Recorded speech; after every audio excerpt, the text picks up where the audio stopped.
There's an honesty component and a trust component when they partner with you, whether it's partnering with the law school to bring an Israeli Supreme Court justice to Omaha, or partnering with the law school to educate the next generation of lawyers on the Holocaust.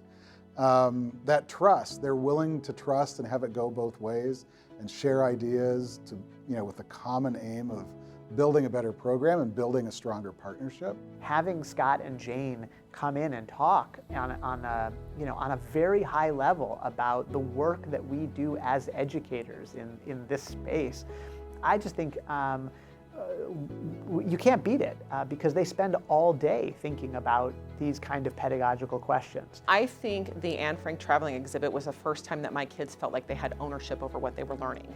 They were leaders in our school. I had one student say, Mrs. Larson, this has changed me for the better. I'm a better person than when I entered your classroom. And I'm like, no, you were always a great person, right? You're just becoming a better version of yourself. As the Director of Education with Samuel Bach Museum, being able to host that Searching for Humanity field trip, I get to be on the other side of it now. Well, IHE may be small in number, but small and mighty, right? Margaret Mead said, never doubt that a small group of people can change the world. And, we believe in that. If you didn't know their number of staff and just looked at the impact they're having and the number of people they're reaching, you wouldn't guess that it's, a small shop like it is. And if you do realize it's a small shop like it is, that's where you want to put your money because it's having impact. This is not an inefficient place. They're getting more bang for the buck than, most institutions around the country. I run into students now and they're like, remember when we did that? Remember when we did this?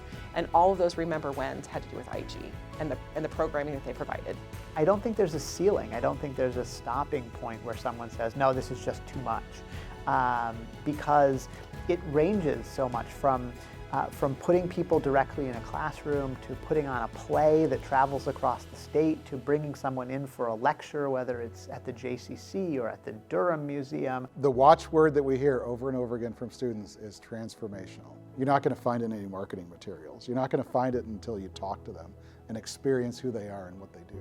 I know that there's so much creativity in that office, and to see them keep stretching and keep reaching is something that I hope just never stops.